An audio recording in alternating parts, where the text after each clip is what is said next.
Hello everyone, आप सभी का स्वागत है। जैसा कि आप लोग जानते हैं, जुडिशरी वैकेंसी जल्द ही आने वाली है और जुडिशरी वैकेंसी जल्द आने वाली है। अगर आप ये नहीं जानते हैं तो जान लीजिए। उसी के संदर्भ में हम चल रहे हैं। आज जो है बताएंगे प्री का सिलेबस क्या है। प्री का सिलेबस में दो प्रश्न पत्र होते हैं, एक होता है सामान्य ज्ञान, दूसरा होता है विधि होता है। सामान्य ज्ञान जो है 150 अंक का पूछा जाता है और विधि जो है 300 अंकों का पूछा जाता है। विधि जो है 300 अंक का और सामान्य ज्ञान जो है 150 नंबर यानी 150 का पूछा जाता है। ठीक, इसमें जो है दोनों पेपर में 2 ही घंटे रहते हैं टाइम और जो है 1/3 माइनस मार्किंग रहता है। तो विधि जो है ज़्यादा पूछा जाता है। विधि का संख्या जो है नंबर जो है ज़्यादा है, 300 अंक का पूछा जाता है। तो सबसे पहले हम लोग चलते हैं, जो है ये देख लेते हैं विधि में आता क्या क्या है। विधि में यही आता है, विधि शास्त्र रहता है, जिसे हम अंग्रेजी में कहते हैं ज्यूरिस्प्रूडेंस। क्या कहते हैं? ज्यूरिस्प्रूडेंस कहते हैं, ज्यूरिस्प्रूडेंस कहेंगे। दूसरे को इंटरनेशनल लॉ अर्थात अंतर्राष्ट्रीय विधि कहते हैं।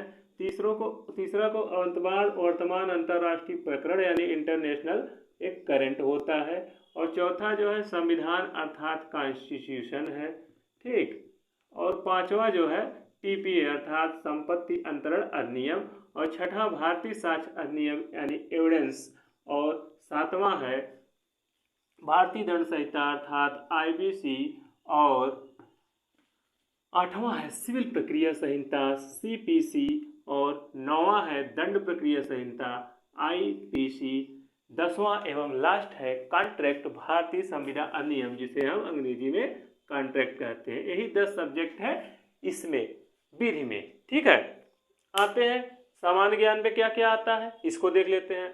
सामान्य ज्ञान में आता है भारत का इतिहास और भारतीय संस्कृति। दूसरा जो है भारत का भूगोल, दूसरे नंबर पर भारत का भूगोल। तीसरे नंबर पर भारतीय राजनीति।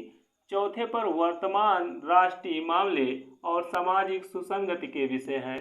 और पांचवा जो है समाज और विश्व है। छठा भारत और विश्व है। सातवां जो है भारतीय अर्थव्यवस्था है। आठवां अंतर्राष्ट्रीय मामले और संस्थाएं हैं।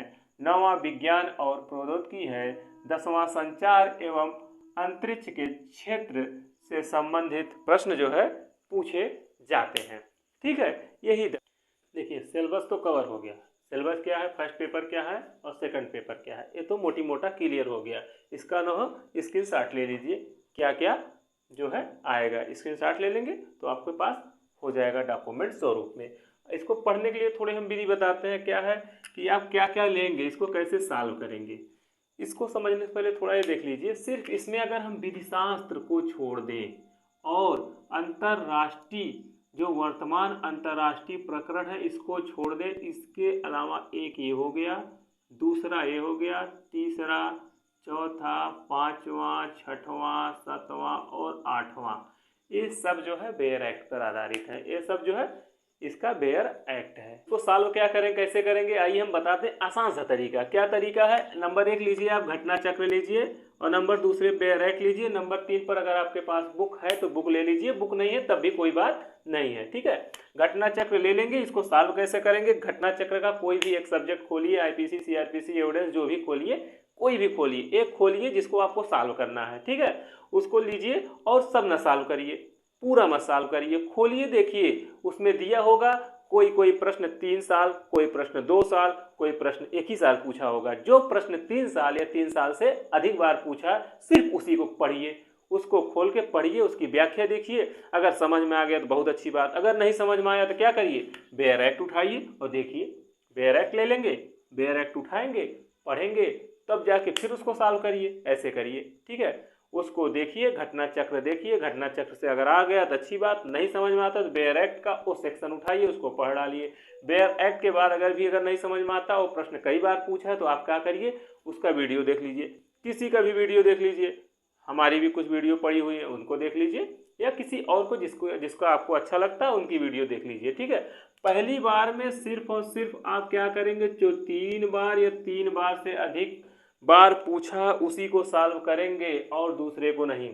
जब दूसरी बार आप सॉल्व करना शुरू करेंगे तब जो है, जो कम से कम 2 बार पूछा हो या 3 से अधिक बार पूछा, तब इसको आप करेंगे। ठीक है, दूसरे बार में तीसरी बार जब शुरू करेंगे तो क्या करेंगे, जो एक बार पूछा, दो बार पूछा प्लस तीन या तीन से अधिक बार पूछा उसको सॉल्व करेंगे, अर्थात एक तरफ से सॉल्व करेंगे।